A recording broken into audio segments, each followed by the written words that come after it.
see everyone. Shabbat Shalom. And great pleasure to introduce David Harris, who's going to give us a Devar Torah. Thank you, Rochelle. And good afternoon. Shabbat Shalom, everybody. Just a couple of family matters I'd like to mention. Tomorrow, February 25th, is would have been Vivian's mother's birthday. She would have been 107. And tomorrow night, let's say Shabbat and Sunday, I have Yortzeit for my father. So I'd like to say these few words in memory of Vivian's mum, Marat Shoshana ben Reb Moshe HaKohen, my dad, Reb Yitzchak ben Reb Shlomo Zalman, Aleichem HaShalom, Yehi Zichron Baruch, may their memory be for a blessing. I want to start with a story, a little anecdote, which I've got here. I read.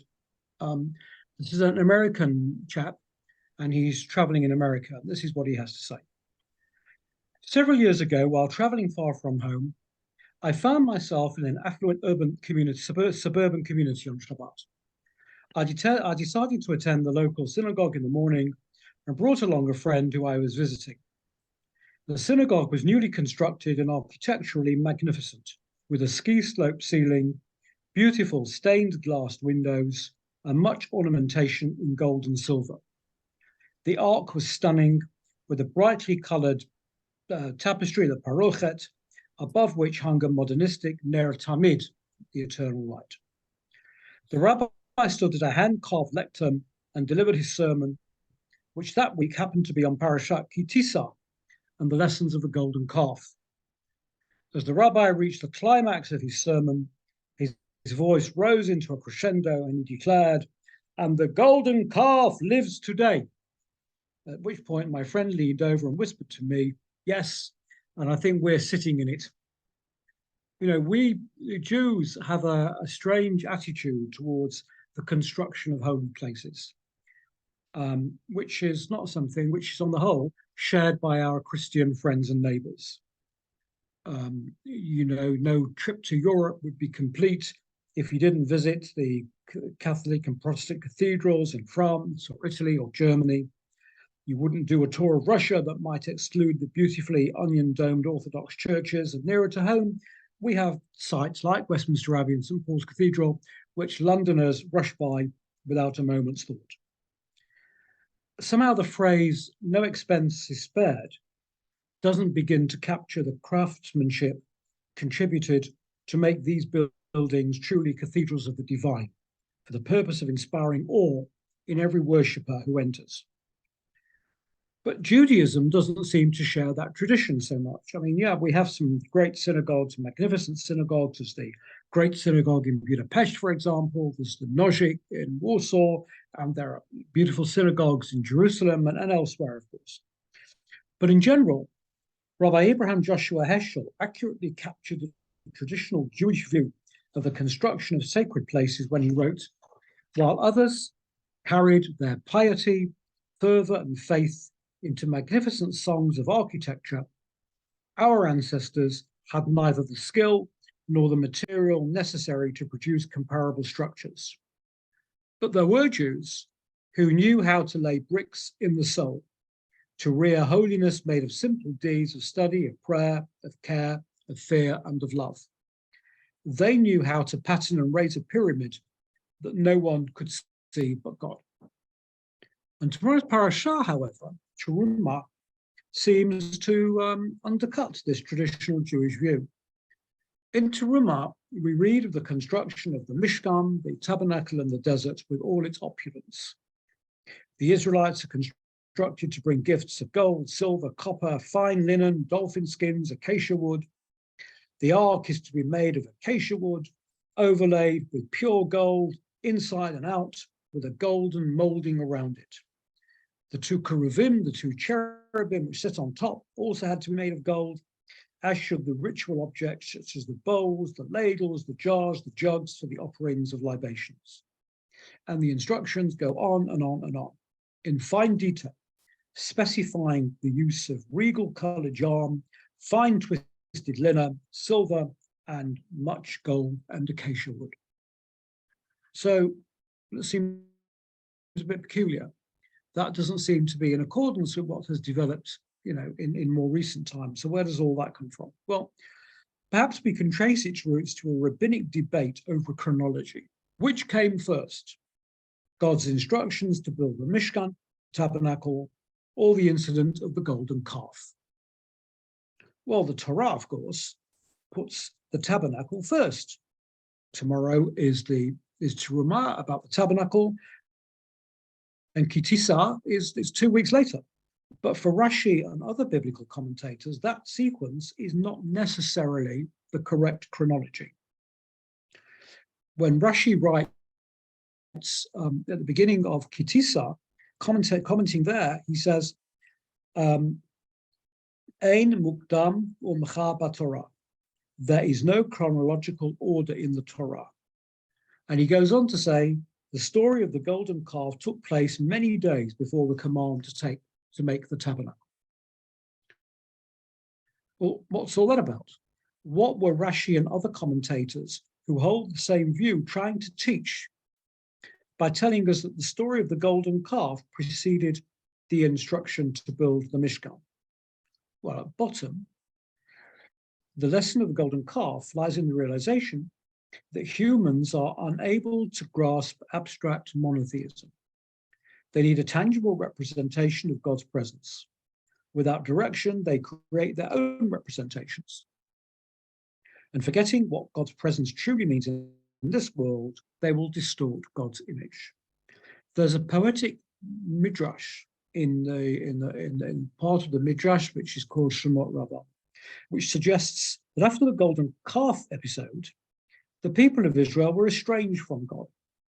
And as a result, they fell into a deep sleep of despair. But then God relents. He comes knocking on Israel's door to wake them up.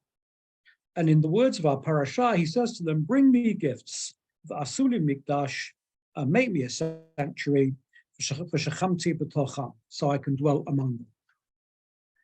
The building of synagogues and other holy places then is understood not as a sort of a structural exercise, but rather as a God-ordained means for people to sense God's immanence, to understand that God dwells among us, that we're not estranged from God, but in intimate contact with the divine.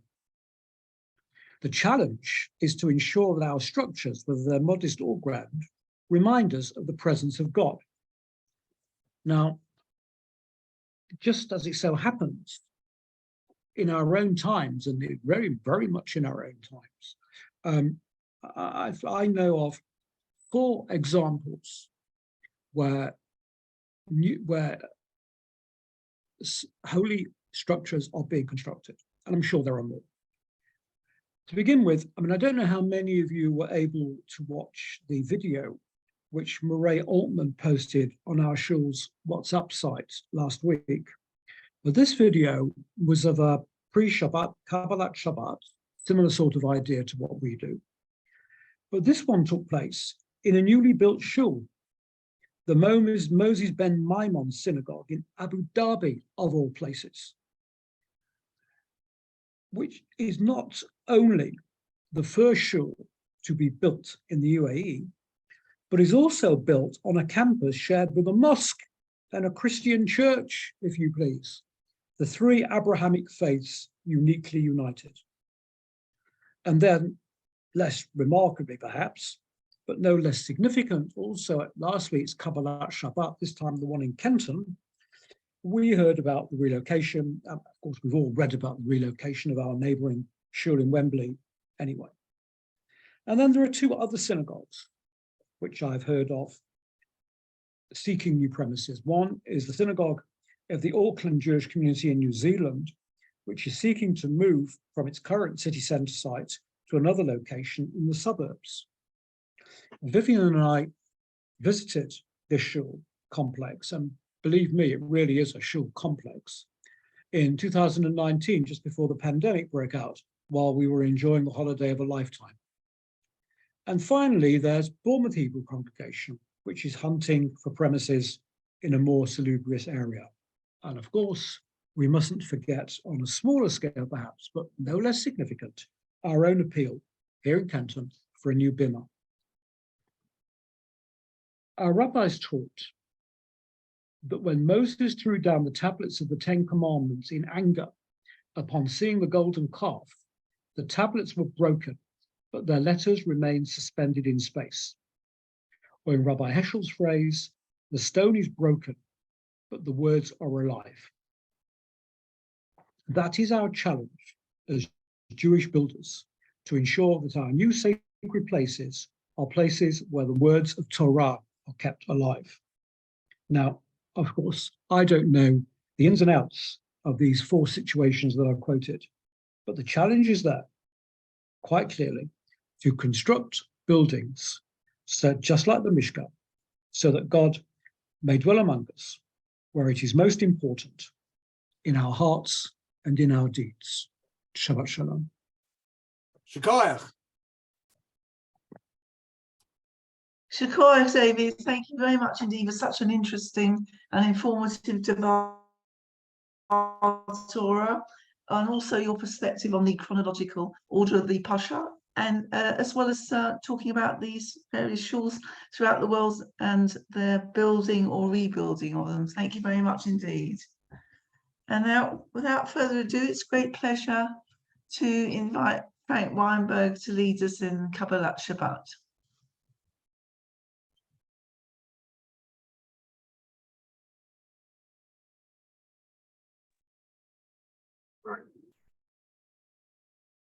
Yes, you can all see me, and hopefully you can all hear me. It's nice to be back in Kenton on a flying visit, and thank you for inviting me to lead you in Kabbalat Shabbat this evening. Appreciate it. Thank you. As always, I believe we commence with Yedid Nefesh, and please sing along in your homes, sing along with me through this and throughout the whole of Kabbalat Shabbat. Everyone hopefully knows it all by now anyway.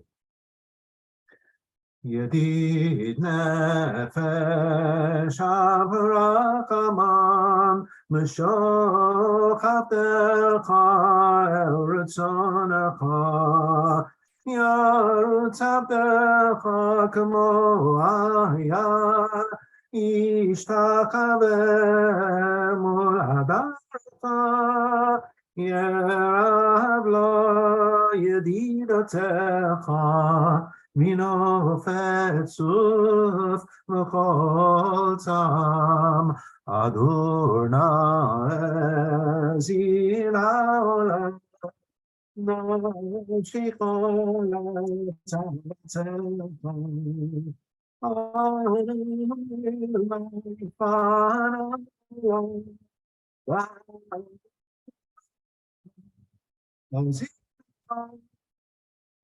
Skit kaseg b'titrape v'hayetzala simchat olam v'tigemuna rachamecha v'chusana b'naudecha ki ze kama nichsafti Li rabti peret uzecha Ele chamda lidi V'chusana v'al titalam Igalena ufros chavimi alai Tzukat shlomecha Ta'irets migvadecha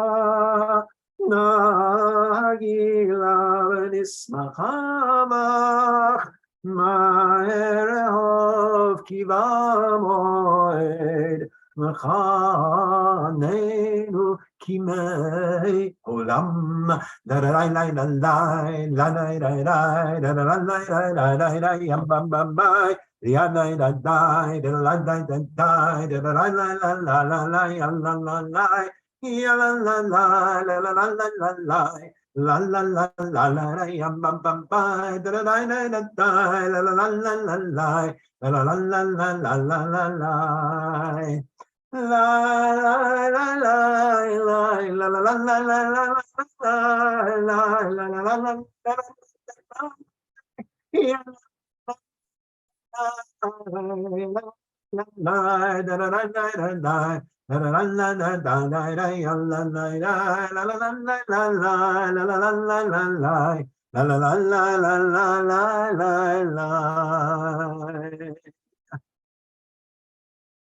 continue with Kabbalat Shabbat.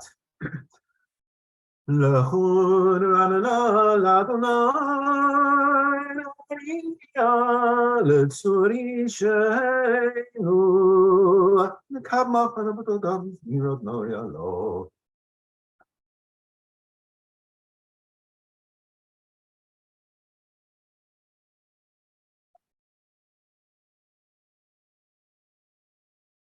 Arba'im shana kudor ba'omaram tuele babhem v'hem lo yadu drachai asher nishbati v'api im yivon el menuchati shir Adonai shir chadash shir Adonai kol haaretz shir Adonai baruch hu shema basrum yam yisham yishuato.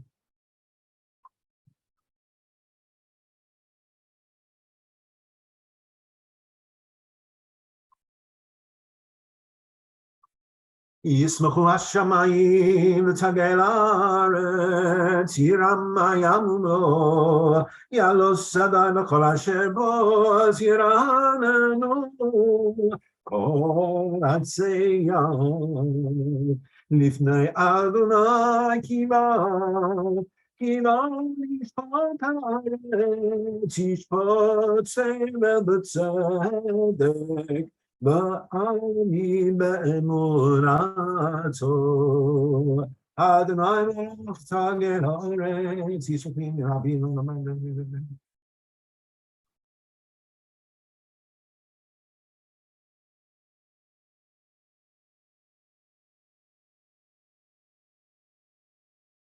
Ohave Adonai Sinura Shomer nafshot chasidav miad reshaim yatzilem. Or zaruan tzadik ol Yisrael simcha simchu tzadikim b'Adonai v'hodu lezecher kodesho mizmor shir Adonai shir chadash ki nirtasa shir lo yamin ozam.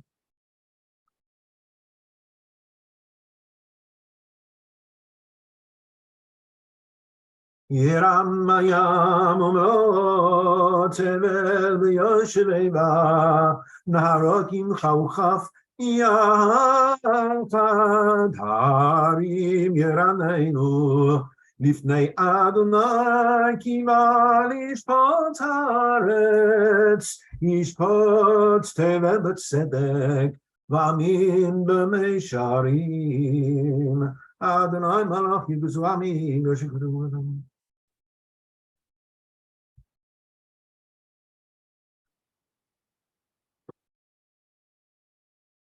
Ba'amudanan yidaber aleim Shamru edatam b'chok natan lamo Adonai Eloheinu ata anitam El nosei ayita lahem v'nokem al alilotam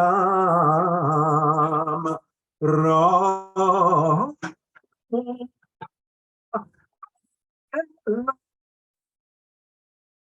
והשתחררו לשון יקדוש אדוני אלוהים מזמור לדוד דברו לנה בני לימוגו לגבוה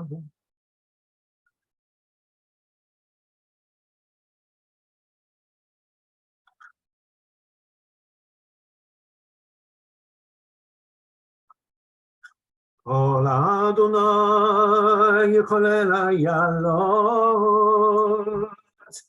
ויחשוף יערות, ובהיכלו ולא כבוד. אדוני למדנו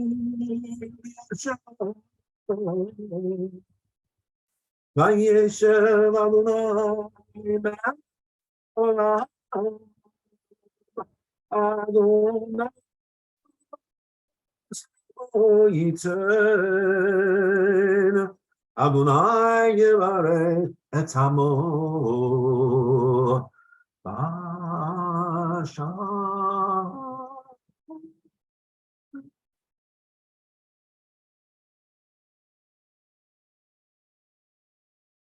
לך דודי לקראת כלה פני שבת נקבלה, לך דודי לקראת כלה פני שבת נקבלה, שמעו וזכה בדיבור אחד, השמיענו אל אחד, אדוני אחד, אחד, נקשנו תפארת ונתהילה.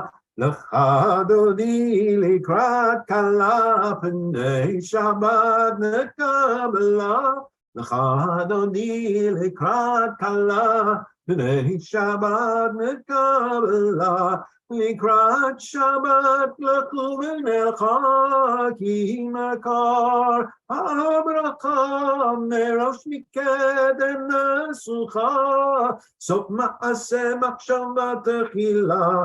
לך דודי לקראת כלה פני שבת נקבלה, לך דודי לקראת כלה פני שבת נקבלה, מקדש מלך ימלוכה, וניצא מתוך כפיך, רב לך שבט בעמק הבכה, והוא יחמל עלייך חמלה.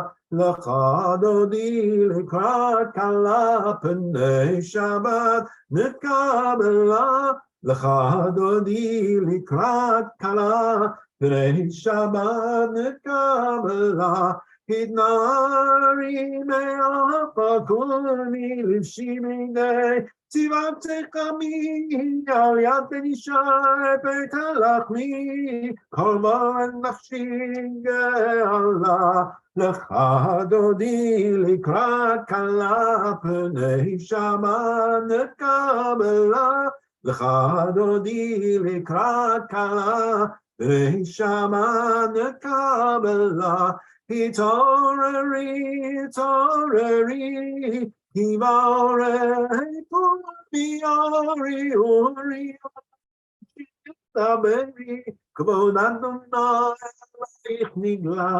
לך דודי לקראת כלה פני שבת נקבלה, לך דודי לקראת כלה פני שבת נקבלה, לא תבושי ולא תקלני, מה תשתוכחי ומה תמי, בך יכעסו עניי עמי, ונבנתה עיר על תלה.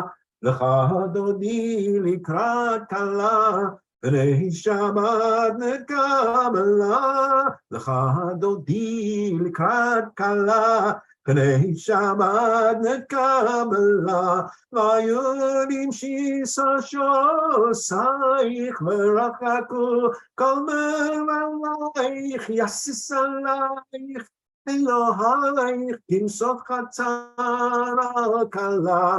לך דודי לקראת כלה פני שבת נקבלה, לך דודי לקראת כלה פני שבת נקבלה, ימין ושמאל תפרוצי, ואת אדוני תריצי, על ידי שפם פרצי, ונשמחה ונגילה. לך דודי לקראת כלה פני שבת נקבלה, לך דודי לקראת כלה, פני שבת נקבלה, נועי ושלום התפלה, גם בשמחה ובצרה, תוקן עם סולה, בואי חלה, לך דודי לקראת כלה, פני שבת נקבלה, לך דודי לקראת כלה, פני שבת נקבלה.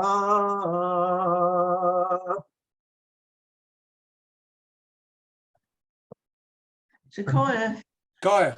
would you Thank like you, to Michelle. give us an encore before we go to Igdal? Well, what about excuse me, the psalm that we will sing in shul to actually welcome Shabbat in an hour or so's time? Yeah. Where we sing, what is it, Psalm 92? Yeah. Yeah, that'd be fine. Thank you very much. Okay, let's think. Now we'll do the tune that everybody hopefully knows and everyone can actually join in and sing along with me. Sadi katama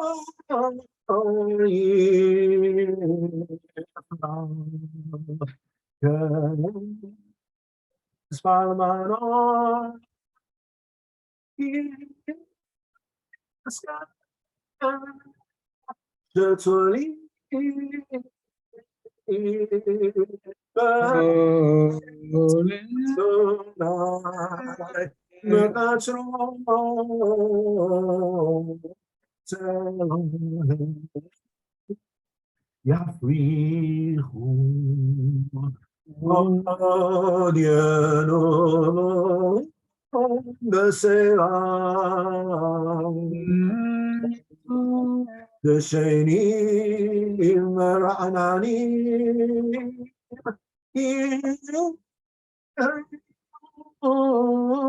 lahagi yashanonai suri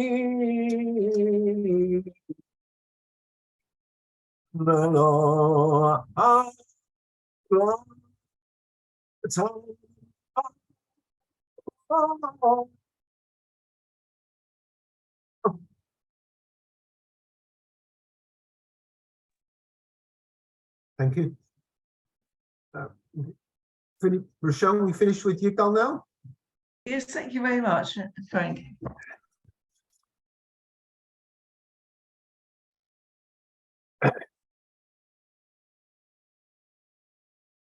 יגדל אלוהים חי וישתבח נמצא בעיני תמציאותו אחד אין יחיד כייחודו נעלם וגם מסוף לאחדותו אין לו דמות הגוף ואין לו גוף לא נערוך אליו קדושתו כמו לכל דבר אשר נברא ראשון מראשית לראשיתו אינו אדון עולם לכל נוצר יורד גדולתו מלכותו שפע נבואתו נתנו אל אנשי סגולתו ותפארתו לא קם מישראל כמו שעוד נביא ומביט את אמונתו תורת אמת נתן לעמו אל על יד נביאו נאמן ביתו לא יחליף האל ולא ימירתו לעולם לזולתו סופר יודע סתרנו מעמיק בסוף דבר בקדמתו גומל לאיש חסד כמפעל allo, notella roshara garishato, Ishlach leketz yamin machirchenu, Yiftot mechakeketz Yeshuato, Meitim Michael, Merov Chasto, Baruch Adei Shem Tehilato, Meitim Michael, Merov Chasto, Baruch Adei Shem Tehilato. Thank you. Shkoyach. Frank, thank you very much Thank you. indeed. Thank you. Very good to see you, Frank and Lovely. Thank you. Annette and Kenton again. And Shkoyach also to David. Thank you so much for your Devar Torah, and I wish you a Chai Meruchim. Thank you. Thank you, And Frank. Shabbat Shalom to everyone.